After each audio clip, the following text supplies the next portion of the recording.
U.S. Defense Secretary says the American-led coalition needs to defeat ISIL in its strongholds in Mosul and Raqqa. And to do that, he added that the U.S. will need to send troops.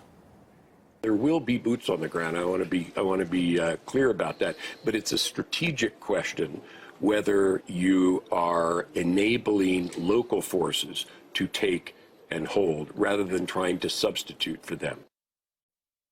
That statement comes despite Washington repeatedly promising otherwise. Put American boots on the ground in Syria.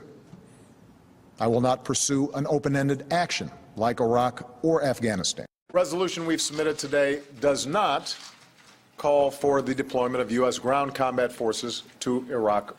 It is not the authorization of another ground war. President Obama has been very clear that American combat troops are not going to be fighting in Iraq again. We are not obviously contemplating returning. We're not contemplating putting boots on the ground. The State Department was asked about the decision to send U.S. troops to Syria. Here's what they had to say. There was no prohibition that I'm aware of any boots on the ground in Syria. I don't know how much more clear you can be about stating a policy or a position. Let's just say, for argument's sake, that you're right. I haven't seen every quote that was issued about this. My point to you would be, so what? So what?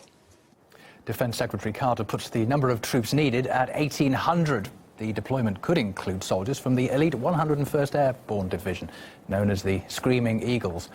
500 troops may be used to assist fighting against Islamic State in Iraq and Kuwait. That legendary division's been engaged in such historic battles as the Normandy landings, the war in Vietnam, and Operation Desert Storm. It was also previously deployed in Afghanistan and Iraq. But defense analyst Ivan Elland told us that sending American troops to fight ISIL is more likely to do more harm than good.